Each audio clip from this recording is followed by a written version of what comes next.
Mielcita de rocío, de lejos yo vengo a verte. De lejos yo vengo a verte, mielcita, vengo a verte. Mielcita de rocío, de lejos yo vengo a verte.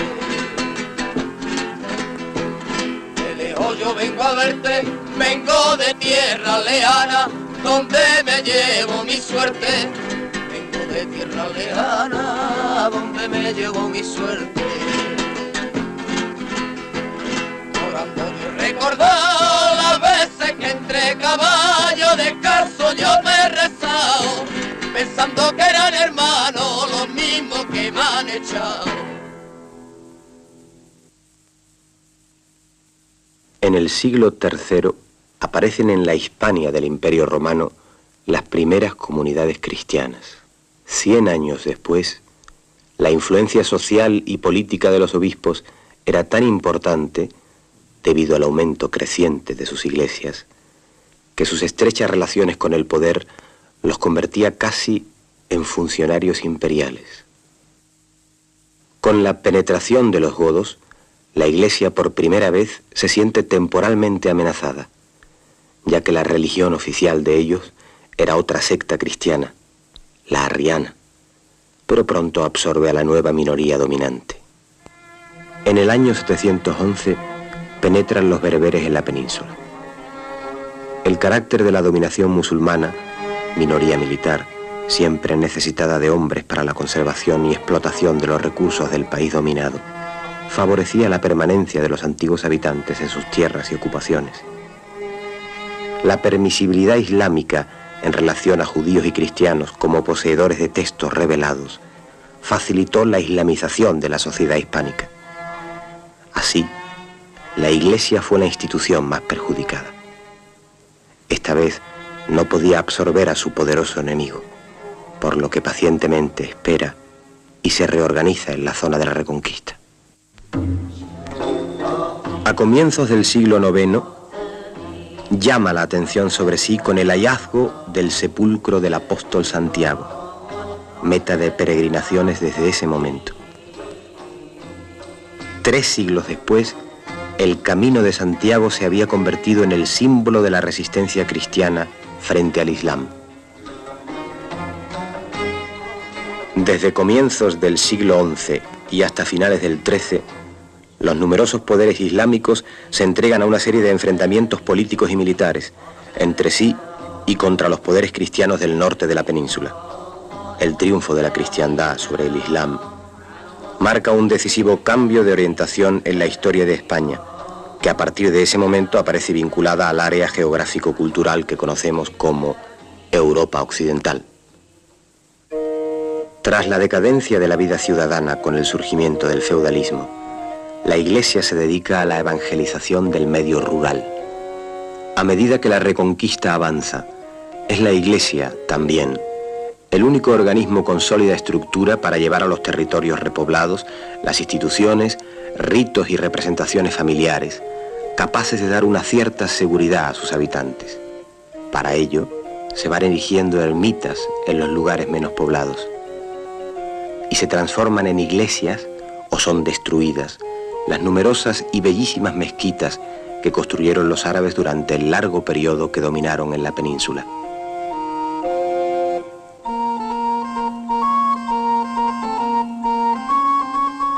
La mujer adquiere con la fragmentación de la familia extensa unos perfiles cada vez más definidos. También su escasez numérica, debido a la mayor mortalidad femenina por fiebres puerperales, posiblemente más mortíferas que las guerras, la hacen merecedora de una nueva consideración. Consideración que simbólicamente es expresada en el desarrollo del culto a la Virgen, obra de San Bernardo y los cistercienses. En aquel momento de exaltación mariana, Fernando III el Santo y su hijo Alfonso X el Sabio van poblando todas las capillas y todas las parroquias de imágenes de la Virgen.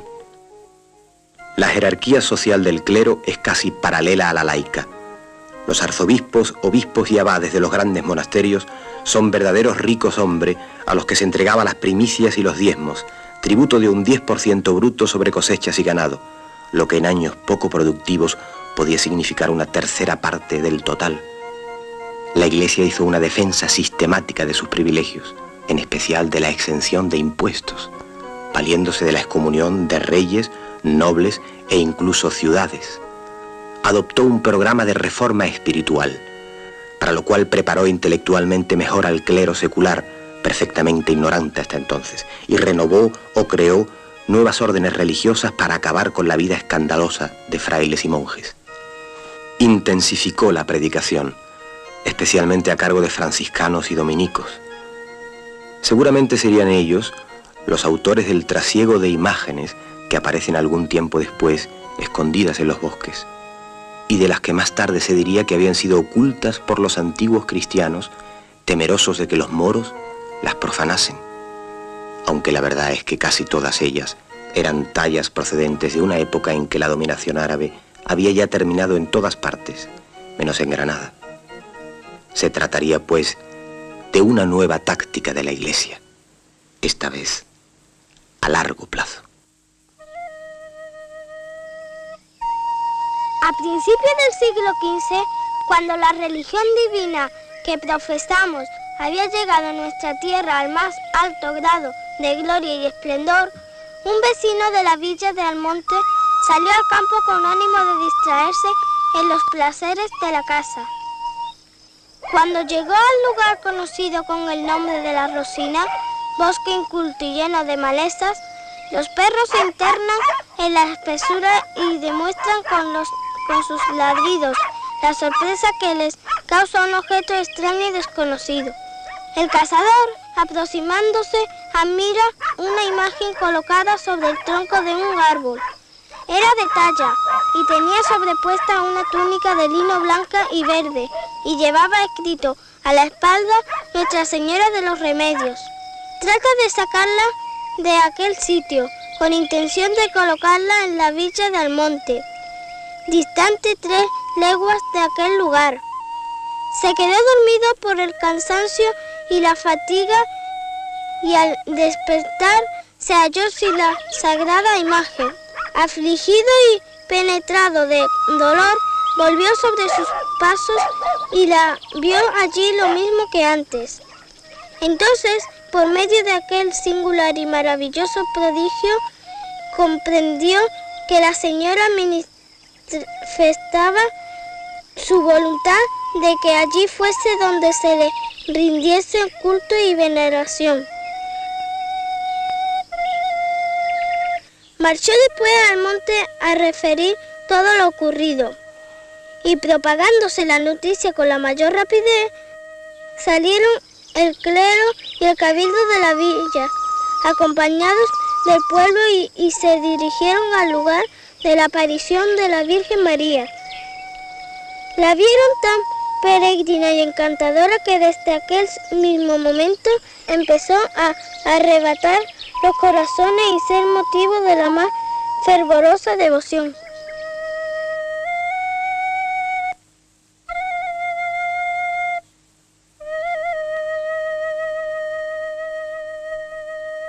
Y al terminar el gótico nos vamos a encontrar todas esas bellísimas tradiciones en las cuales hay una virgen que aparece de una manera especial en el fondo de un pozo, una virgen que aparece en un almendro, en un álamo, en una encina.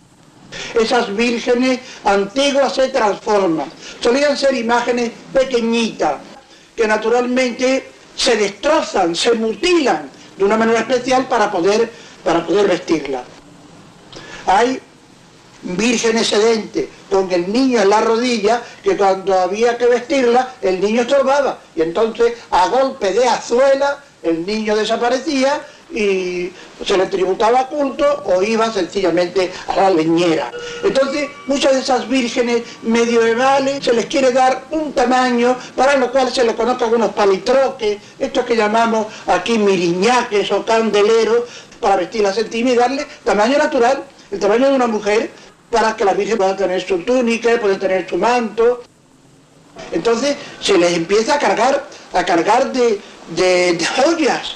Aparecen con el seno materialmente cargado de joyas, con las manos cargadas de joyas, con rosarios, con dijes, con pendientes de mil formas, es decir, dándole ese sentido absolutamente teatral, ese sentido completamente espectacular, pero que llega muy al fondo de las masas populares.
Hay imágenes que están tremendamente mutiladas.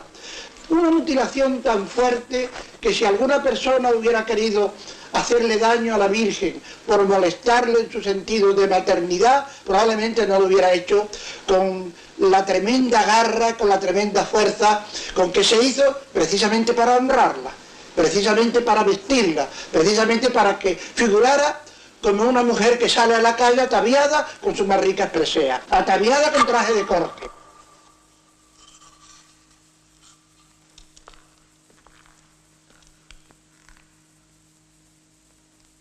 En algunos momentos revolucionarios habrá podido haber el desacato, y los ha habido, el desacato a las imágenes, la destrucción y el maltrato. Pero todas esas mutilaciones para vestirla en absoluto representan desacato. Al contrario, veneración y veneración muy profunda. Veneración y veneración muy profunda. Veneración y veneración muy profunda.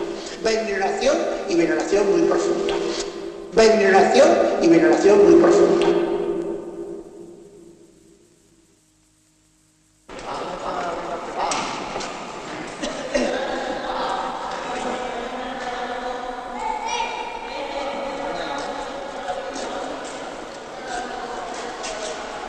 Madre mía de Rocío, danos salud. Oye, yo estoy ahora mismo muy emocionada.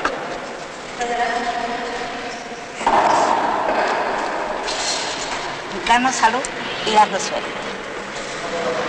Madre mía de Rocío, qué linda eres, qué guapa. Viva la Virgen de Rocío.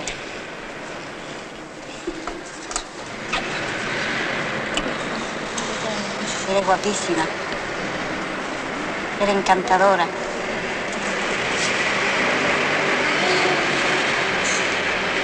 Eres la reina, la reina almonteña, madre mía. Yo estoy muy emocionada ahora mismo. La romería del Rocío es sin duda la más importante de Andalucía. La romería supone una vuelta atrás en el tiempo, una reafirmación en valores que eran vigentes en una época preindustrial. A la romería se va a caballo, se va en carreta. Es necesario para quienes participan a fondo en la romería el poder abandonar sus negocios, el poder abandonar sus ocupaciones durante aproximadamente una semana. Para ir a la romería, para participar en ella plenamente, hay que poseer caballo, hay que ser capaz de gastos que en la mayoría de las ocasiones pueden suponer muchas decenas de miles de pesetas, hay que tener algún servidor para conducir los bueyes o en todo caso el tractor para arreglar los alimentos, la comida en los momentos en que se acampa.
Toda la romería supone, sobre todo el trayecto, la ida y la vuelta, una ocasión de reafirmación en valores agrarios, fundamentalmente ganaderos.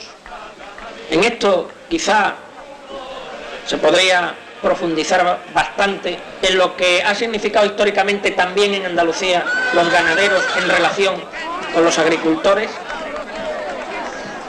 Yo entiendo que la romería es fundamentalmente una reafirmación en valores de tipo aristocratizante de los grandes ganaderos.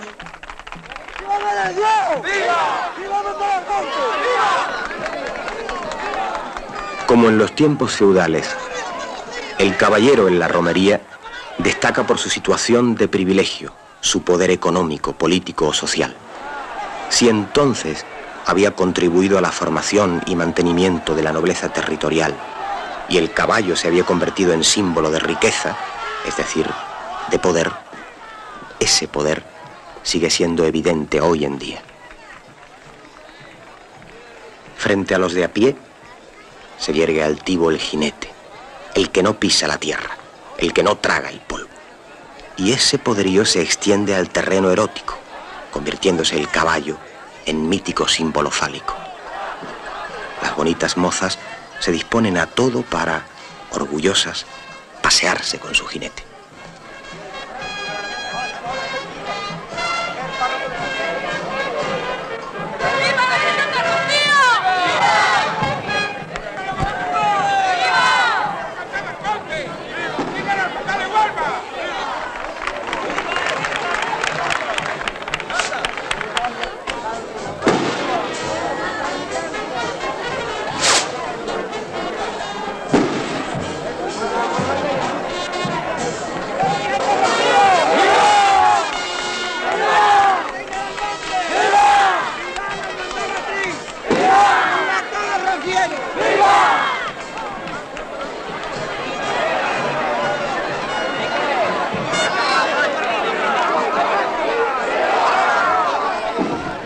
cantar una nueva extraña. Qué alegría me dio cuando te vi en televisión. Vale, la sevillana. Me gusta que se respeten las costumbres del rocío. ¡Vámonos! Las costumbres del rocío, me gusta que se respeten las costumbres del rocío. Me gusta que se respeten las costumbres del rocío. Las costumbres del rocío se cumplan los evangelios como Dios nos lo ha pedido. Se cumplan los evangelios como Dios nos lo ha pedido.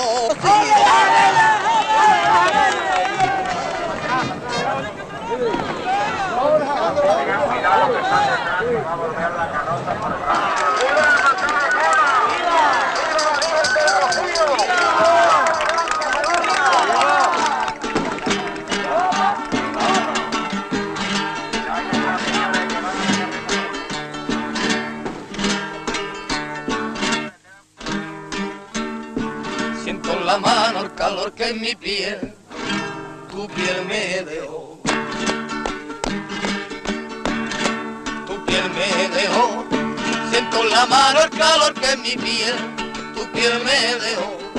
Siento en la mano el calor que en mi piel, tu piel me dejó.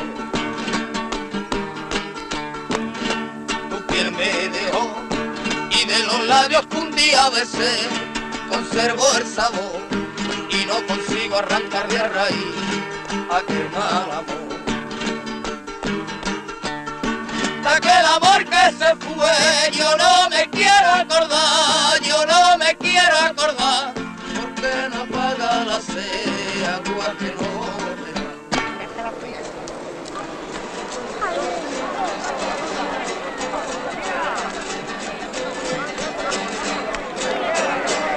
Que con mi tarde rociera los cantes por sevillana. Los cantes por sevillana, con mi tarde rociera los cantes por sevillana. Cuando te canto bajito, a la luz de la mañana. A la luz de la mañana me gusta mirar tus ojos y yo verte a la cara. Que tú te bien bonita, tanto de la muerte. Porque yo no le doy un traducción a los armonteños, a los de llamar y cantar. Esto es lo que te quiero, cántalo por sevillana. Tengo mi interpretación del rocío, que creo que se ajusta bastante a la realidad.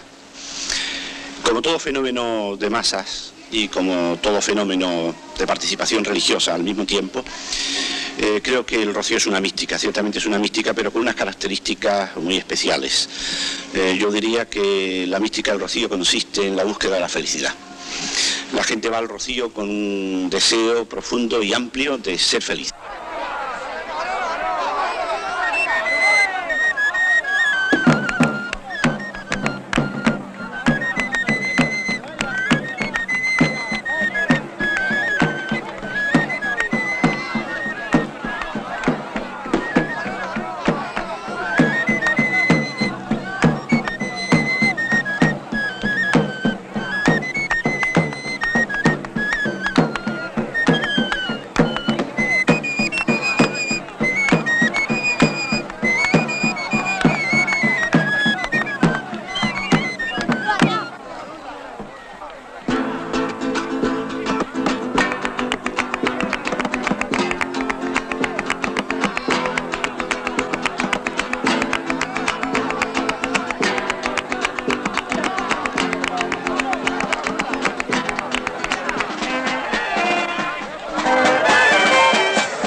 nuestro amor mariano y nuestro amor rociero.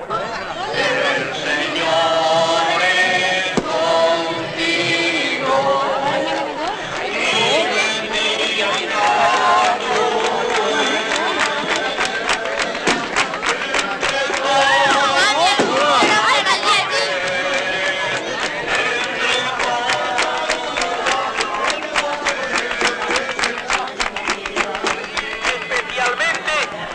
las necesidades de la Iglesia.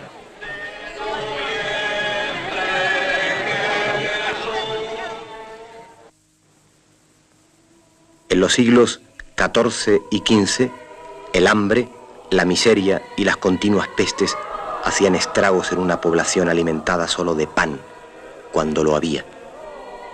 Y sin embargo, una desenfrenada ansia de vivir parece sacudir a los supervivientes de esas pestes, ese hambre y esas guerras. Las fiestas populares, el arte y la cultura tenían que acudir a la motivación religiosa para manifestarse, aunque fiestas y romerías tomaran con frecuencia un aspecto báquico y orgiástico.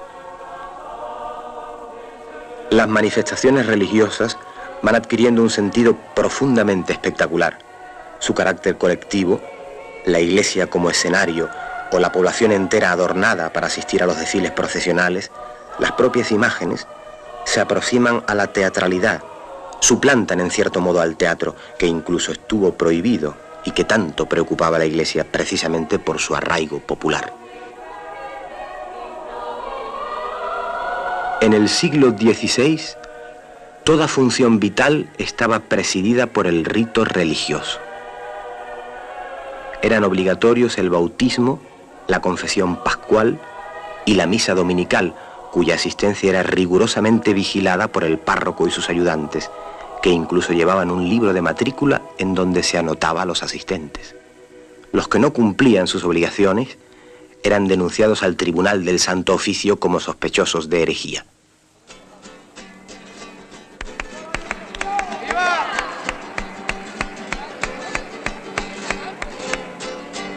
Este año no pasamos por el río de mi sueño, por el río de mi sueño. Este año no pasamos por el río de mi sueño. Este año no pasamos por el río de mi sueño, por el río de mi sueño. Que más de mis ilusiones ya no puedo estar contento, que más de mis ilusiones ya no puedo estar contento, que ya no puedo estar contento. Maldita sea el agua, yo no puedo estar contento. Maldita sea el agua, no me llega a darme cuenta. El vino se convirtió en supuesto alimento productor de calorías cuando se incrementó el viñedo a costa de la superficie triguera, menos segura y más expuesta a las inclemencias del tiempo. Pero seguían las malas cosechas, las pestes, las guerras, las sublevaciones y el hambre. Cuanto más difíciles eran las circunstancias para los ciudadanos comunes, más candidatos había para el sacerdocio.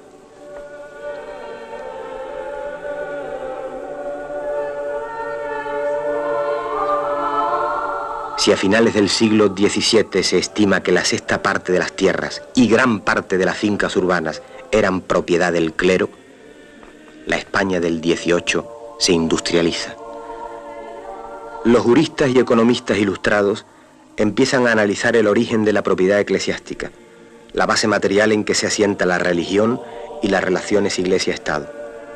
Con el informe de la Ley Agraria de Jovellanos, la Iglesia recibe un duro golpe doctrinal que dará pie a las tímidas desamortizaciones de finales del siglo XVIII y principios del XIX. Se abre una clara lucha entre la voluntad de renovación y el instinto de resistencia encarnado por el bajo clero y la nobleza rural, que continúan apegados a las viejas costumbres.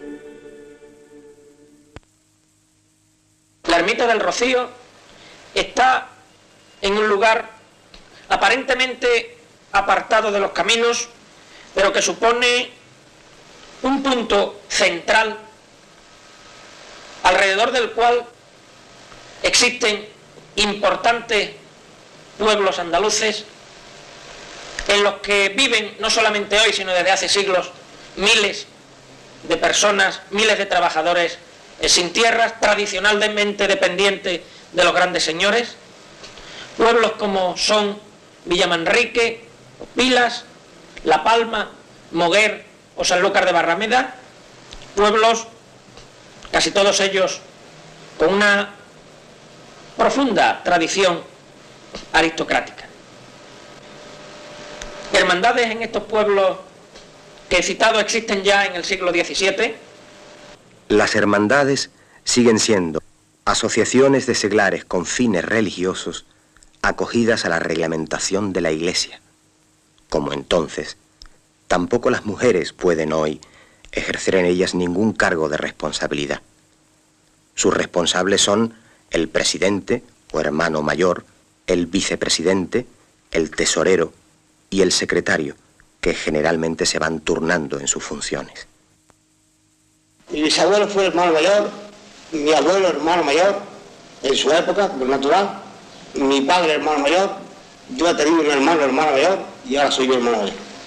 Los gastos de la romería en algunas hermandades tienen que ser sufragados en su mayor parte por el hermano mayor elegido anualmente, que no duda en costearlos, dado el prestigio social que se alcanza con el cargo. El gasto de la hermandad en la romería es pequeño, porque la hermandad matriz suele dar al hermano mayor una cantidad más bien pequeña. No es porque quiera yo decir que es pequeña en sí, sino que es pequeña, es una cosa simbólica. O sea que no recupera ni la octava parte del gasto que tiene el hermano mayor. El rocío está enraizado totalmente en el pueblo, y el pueblo es su roca y su soporte. Entonces, el pueblo debe saber en qué se gastan los millones de su Virgen, como decía una hoja parroquial de la Iglesia del Monte. Ahí se nos informa que la venta de recuerdos en 1975 ascendió a 18 millones de pesetas, con beneficios que debieron oscilar entre los 11 y 12 millones. La Hermandad Matriz tiene el monopolio de esa venta en el santuario, con vendedores a comisión sin cargas sociales de ninguna clase. En el rocío fallan las estadísticas. En el rocío se equivocan los comerciantes. En el rocío se equivocan todos los que quieren someterlo a las matemáticas puras. A la Hermandad Matriz no parece que las estadísticas le fallen mucho. Solo en velas el consumo es de aproximadamente 1 tonelada mensual en invierno y 2 toneladas mensuales en verano. Al dinero que maneja la Hermandad Matriz con la venta de recuerdos, hay que añadirle los numerosos donativos de entidades públicas y privadas que se efectúan durante todo el año. Todo ello es depositado en una sola entidad bancaria a la que están ligados algunos miembros de la hermandad. Millones que para nada repercuten en la posible solución de los graves problemas que tiene planteados Almonte. Y a nosotros, la Hermandad Matriz, que tenemos el inmenso privilegio de ser los administradores de la Santísima Virgen, realmente nos espanta esa responsabilidad, está tan cerca de la Virgen. La creación de muchas de estas hermandades han coincidido, y no casualmente, con hechos tanto nacionales como internacionales que ponían en cuestión la estructura social y los valores de una sociedad fundamentalmente agraria y aristocratizante. Frente a las agitaciones sociales en toda Europa, no solo se crean hermandades. La Iglesia Católica, Apostólica y Romana, asustada, crea nuevas fórmulas. La Virgen María, en persona, se aparece a 3 pastorcitos en Fátima, con mensajes que previenen al mundo del peligro comunista.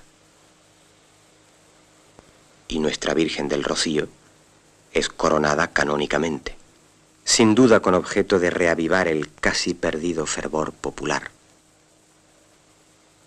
El 14 de abril de 1931 se proclamó la Segunda República Española, después de la derrota monárquica en las elecciones municipales. La República se encontró con una España poblada por 24 millones de habitantes, con un 50% de analfabetos, con 2 millones de campesinos sin tierra, con jornales diarios para los obreros que oscilaban entre 1 y 3 pesetas, cuando el kilo de pan costaba 1 peseta.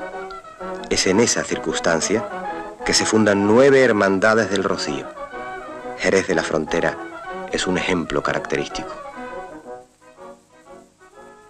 El 27 de abril de 1932, en señal de protesta por los desacatos a la Virgen del Rocío cometidos por la República, se fundó en este jerezano lugar la Hermandad de Nuestra Señora del Rocío. Y se fundó precisamente en esta bodega, ahí en ese pilar donde está puesta la lápida. Antonio León Manjón, que era muy amante de la Virgen del Rocío, pues me empezó a hablar sobre el asunto y entonces de que convenía fundar una hermandad aquí, entonces yo le hablé a mi padre y dijimos todos vamos a ayudar.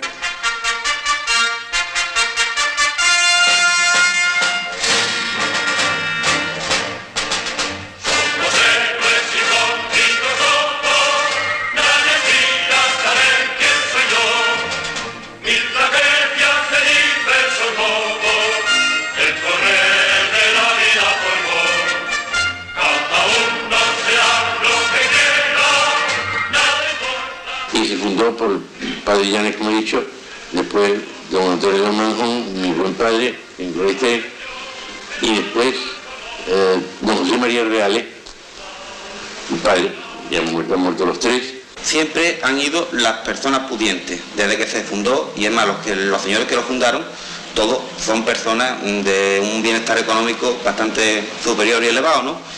Entonces, se ocupaba en esta hermandad de hacer un rocío a los señores que iban. Claro, es lógico, porque como el pueblo no podía ir, pues entonces iban ellos. Entonces hacían un rocío a su forma. No es que realmente haya habido distinción de clase, sino todos conocemos los años anteriores, desde los años 30 hasta la fecha, pues realmente ha habido una distinción de clase, pero no distinción de clase, sino que el pueblo no se ha podido permitir el lujo de ir al rocío, no porque ir al rocío cueste mucho dinero, sino porque ni teníamos coche, entonces nada más que tenía el coche el que podía. Para ir en este caso sin coche, podía ir a caballo. ¿Quién tenía un caballo? ¿Quién podía? Entonces la clase media o la clase humilde, como se puede llamar también, pues no podía ir al rocío. Realmente yo considero que distinción de clases no ha habido nunca. No ha existido aquí en Jerez. Lo que ocurre es que a la persona pudiente no se le ha dado apertura. No nos hemos acercado a él. Entonces quizá él le ha dado miedo de acercarse a nosotros. Durante el periodo de la Segunda República no hubo en general impedimentos para las manifestaciones de tipo religioso. Hubo sí un intento de retirar las imágenes de las instituciones oficiales, de acuerdo con el nuevo concepto de Estado laico, lo que fue aprovechado por la derecha más reaccionaria para promover desórdenes en varios lugares. Siendo el alcalde de Almonte Francisco Villarán, recibió la orden de quitar el azulejo de la Virgen de Rocío del Ayuntamiento. Como estaban acechando este oportuno acontecimiento, pues en el mismo momento que aquello se levantó, inmediatamente los señores más competentes del pueblo, de la parte reaccionaria, se lanzaron a la calle y empezaron a crear grupos y cosas y a montar barriles de vinos en los sitios más a propósito, para emborrachar a la gente y que pues si fueran y asaltaran las casas de los que representaban entonces la política. Sé que ocurrieron cosas horribles. Sacaron a concejales de ayuntamiento de su casa, de la cama, malos, enfermos. Policías municipales lo denudaron, mandados por la jerarquía del pueblo, que ya de antemano sabían lo que iba a ocurrir con el retrato de la Virgen de Rocío. Estos eran los señores reales, eran los señores Escolar y eran los señores Ventura Valladolid. Nosotros más pequeños, unidos a ellos, fomentaron ese escándalo tan tremendo y tan doloroso que se produjo en aquel pueblo. Claro que el pueblo emborrachado, inculto y fanático, en esa tradición de esa señora, la patrona del monte, cometieron todas esas barbaridades, quizás inocentemente, algunos, pero empujados por estos señores que luego en el movimiento fueron los culpables de tantos crímenes como se cometieron en Almonte y en toda la provincia de Huelva. En los primeros años de la República, como es lógico, la romería del Rocío no era noticia. Empieza a serlo, de forma exagerada, en mayo de 1936, después que el Frente Popular ganara las elecciones en febrero.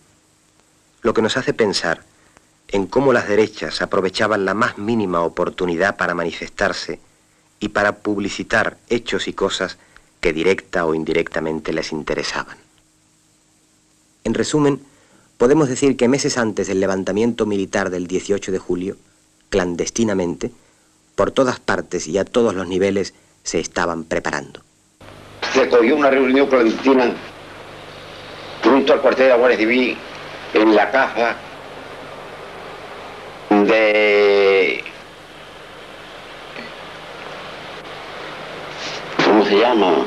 Francisco Lamora, que fue luego capitán de falange, jefe de la banda negra de Almonte. Con el levantamiento militar del 18 de julio, los monárquicos, los requetés y los falangistas toman la iniciativa.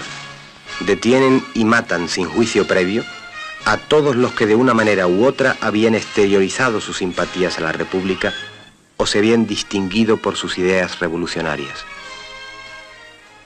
Esta banda se dedicaba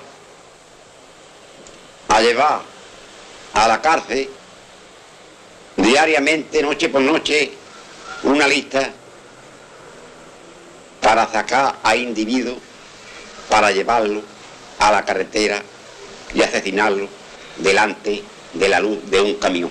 En Almonte mataron a Frasquita, la charamusca, Diego Cepeda Aragón, Azuquita, Manolo y Curro Larios, los mellizos, José Moreno, Bocanegra, Miguel Poleá, Francisco Acosta, Antonio Guitar, el sobrino, Capitán Pedro Guitar, Juan Díaz y Díaz, el sevillano, Manolo, el de Ricardo, Martín Audén Peláez, Guzmán, el sastre, el Coquito, José y Juan, los repatriados, Bartolo Domínguez, el de la Mojea, José Medina Pamué, Manuel Azú, Juan, el de Isidro, Juan, el Almeja, Francisco Mariria, Fabián Pelayo Villarán, Manuel Pache, José Triguera, el niño de la isla, José Periánes, Curro Acevedo, padre, el minero, Antonio Reina, Francisco Núñez Cúchares, Diego Escobar, Currito Pecho, Antonio el Gato, el Cojo Zapatero del Cabezo, Juan Canito, Curro el Breero, Antonio el de la Botinera, José Convento, Antonio el Rano, Antonio Caliche el Radical, José Botones, Jerónimo el de la Panadera, Juan el Neguito, Andrés Borrero y varios más, hasta hacer un total de 100 personas, 99 hombres y una mujer. El responsable de esta banda de criminales era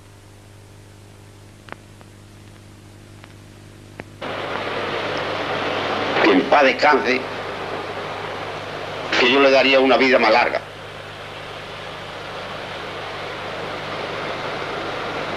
Pero ese señor, cuando hacía una saca de hombres, obreros, luchadores por la libertad, el pan y el trabajo, le decía a los de la banda de criminales: no empezar todavía, dejarme los míos a mí. Y montado en un caballo con un porro, los mataba a palo. Las derechas de Almonte no se contentaron con actuar en su propio pueblo. Su odio a los mineros por su tradición de lucha les llevó a saquear y masacrar toda la cuenca minera. Río Tinto, Nerva, El Campillo. En las minas de Río Tinto, explotadas durante casi 100 años por los ingleses, irrumpió ese grupo de unos 40 hombres, todos de la zona del condado, inconfundibles con su pantalón de pana marrón, su camisa azul y su medalla de la Virgen del Rocío como mascota. Como los pobres mineros no poseían apenas nada, les robaban las máquinas de coser que había en casi todas las casas. Más tarde engrosarían el Ejército Nacional, formando parte de la segunda bandera. Vestidos ya con el uniforme militar, seguían luciendo su medalla de la Virgen del Rocío.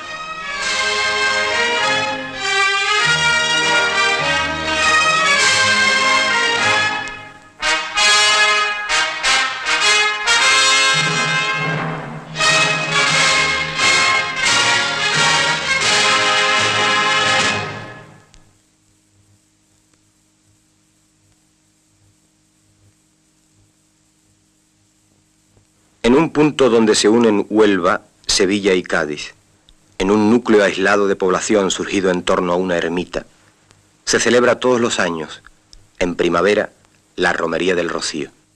Allí se dan cita durante 3 días la Hermandad Matriz y las 50 y tantas hermandades filiales de los pueblos de la Baja Andalucía, esperando el momento crucial, esperando el frenético acto de posesión, privilegio indiscutible de los almonteños que en el amanecer del lunes se apoderan de su patrona, la Blanca Paloma, la reina de esas marismas, la Virgen del Rocío.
establecido frente a los representantes de los poderes públicos y oficiales, tanto religiosos como civiles.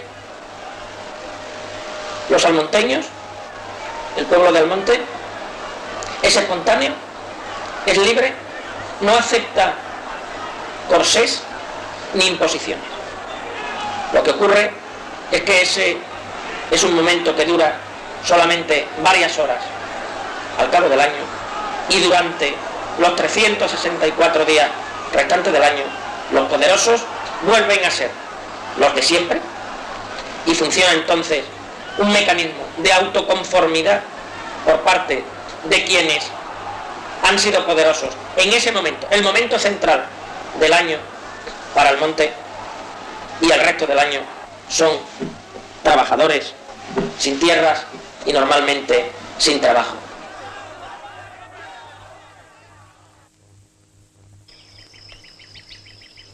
En agosto de 1810, Almonte se encontraba ocupado por el ejército francés.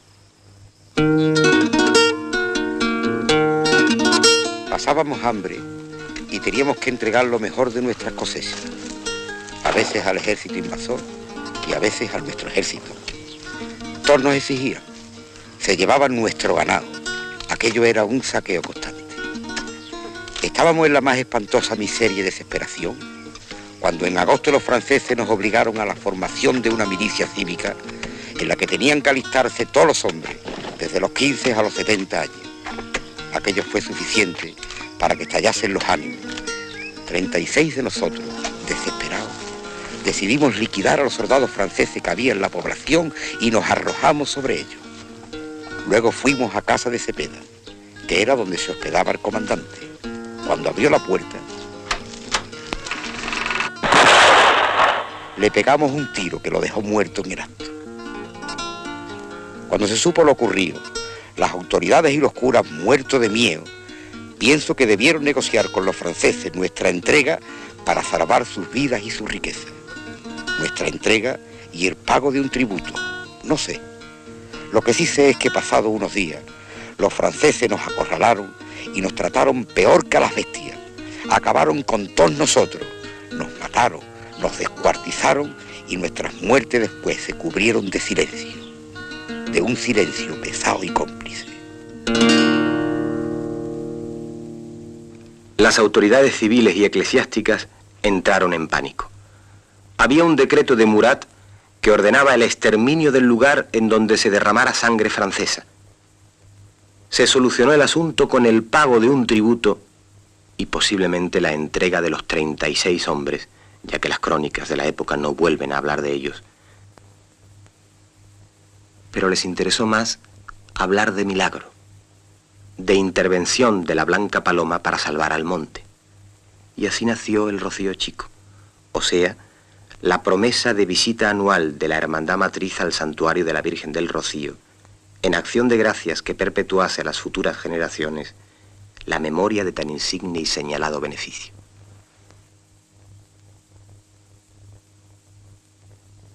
Cuando en Almonte había 300 familias, habitando chozas sin la más elemental condición higiénica, se derriba la ermita del Rocío para construir el actual santuario. Don Pedro Cantero Cuadrado, consejero del reino hasta la muerte de Franco, era un obispo de su época. Según parece, estaba ligado a una empresa constructora que debió proporcionarle unos suculentos lucros a nivel personal durante los 10 años de su estancia en Huelva. Después de diversas presiones, se había construido con su intervención la carretera Almonte-El Rocío, que daría origen a la urbanización turística de Torre de la Higuera y marcaría una nueva era en la historia de la romería. En Huelva se construye en el Conquero, el mejor lugar de la ciudad, el Palacio Obispal, actualmente deshabitado, el Colegio de Retiro de la Cinta, residencia para ejercicios espirituales, las iglesias del Rocío y San Sebastián, y finalmente el seminario, hoy también vacío. Todo esto cuando disminuía la asistencia a la misa, la recepción de los últimos sacramentos, las vocaciones sacerdotales. cuando empezaba a tambalearse el espíritu de la cruzada, del imperio hacia Dios, de la reserva espiritual de Occidente, y se iba alejando el tiempo del nacional catolicismo, en que ser católico se identificaba con ser español. En estas circunstancias, Franco en el Rocío confirma el apoyo oficial que se presta a la Iglesia. Y si es necesario, también se puede recurrir a un milagro, aunque sea pequeñito y a nivel local. Yo tenía 11 años y me apareció en la parte derecha de la pierna un bulto, una cosa muy pequeña, como muy pequeñita. Entonces mi madre me llevó al médico de cabecera de aquí del monte y me dijo que me llevara a un especialista. Y ya me llevó a don Emilio Serrano en Sevilla y dijo que era sarcoma. Entonces yo le pedía mucho a la Virgen porque mi madre tenía pensión y yo le decía que a veces que me pusiera bien, que yo sabía que era una cosa muy grande. Y entonces vi aparecer a una señora por una puerta. En una puerta que tenía en la habitación, apareció una señora vestida de blanco con un niño en brazos y me dijo, dice, tú no te preocupes, Encarnita, que yo te curaré. Yo te voy a sacar una pelota de goma que tú tienes en la pierna. Porque, o sea, cuando yo vi a la señora aparecer, yo la confundí y digo, ay, ¿tú quién eres? Y ya cuando se sentó en la cama, pues claro, la reconocí de momento. Le dije, digo, ay, tú eres la Virgen del Rocío, ¿verdad? Dice, sí, hija, yo vengo a ponerte bien. Y entonces yo, mi madre se enteró que un niño en Valladolid le habían puesto una sarcomina, una cosa que dice que era bien. Bueno, me la trajeron porque eso era muy caro de traer, pero el pueblo de Almonte todo aprobó, dio muchos donativos y entonces lo trajeron. Pero cuando ya estuvo aquí la dosis yo dije que no me la ponía. Además yo tenía una fe loca, el sacerdote iba todos los días y yo me quedé sola y entonces no. Entonces fue cuando yo la vi, o sea, como persona, que a mí un sacerdote me preguntó, porque dice, claro, los milagros reales tienen que ser no como imagen. Y entonces no, porque yo hasta la confundí, o sea, con una vecina, al pronto al entrar por la puerta la confundí con el niño que traía. En agosto, a continuación del Rocío Chico, de 7 en 7 años, desde que Cantero Cuadrado determinó esa periodicidad en su empeño por regularizar y controlar el ímpetu popular que a veces consigue escabullirse de la tutela eclesiástica, es trasladada a hombros de sus almonteños, desde el santuario al monte, la Virgen del Rocío con su traje de pastora. Pastora protectora, pastora madre, pastora mujer.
15 kilómetros.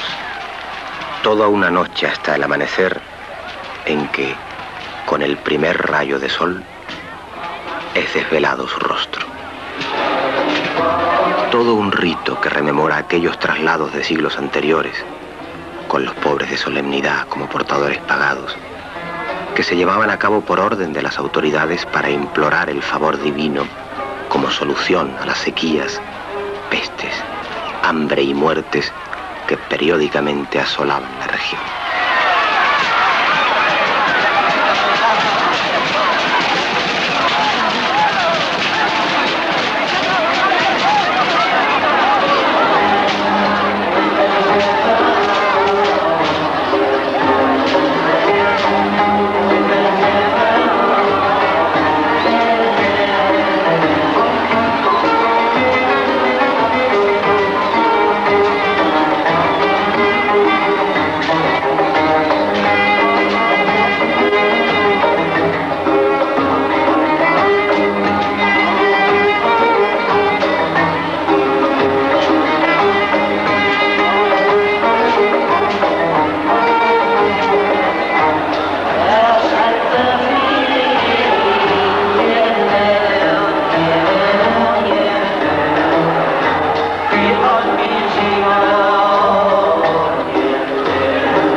Hoy que tantas cosas se desmoronan, hoy que tantas cosas aún dentro de la Santa Iglesia Católica, de la cual nos profesamos hijos fidelísimos, existen tensiones y existen pareceres, el papel de la madre no se puede menguar.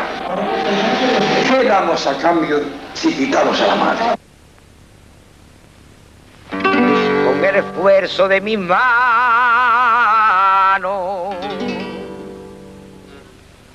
la vía tengo que ganar. También van a servir mis manos para buscar mi libertad. También van a servir mis manos para buscar mi libertad.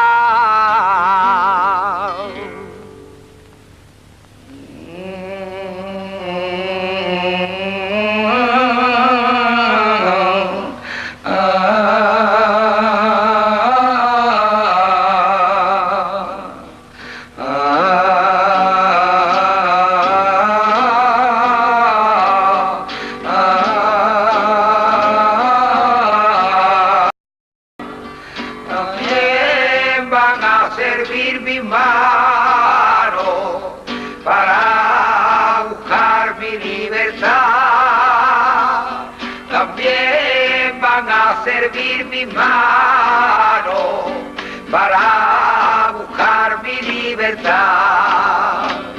En pie, hombre de los campos, en pie, hombre del taller, en pie, hombre del trabajo, en cualquier país que esté, con el esfuerzo de mis manos, la vida tengo que ganar. Con el esfuerzo de mis manos, la vida tengo que ganar. También van a servir mis manos para buscar mi libertad. También van a servir mis manos para buscar mi libertad. En pie, hombre de los campos, en pie, hombres del taller, en pie, hombres del trabajo, en cualquier país que esté, con el esfuerzo de mis manos, la vida tengo que ganar. Con el esfuerzo de mis manos, la vida tengo que ganar. También van a servir mis manos para buscar la libertad. También van a servir mis manos para buscar mi libertad.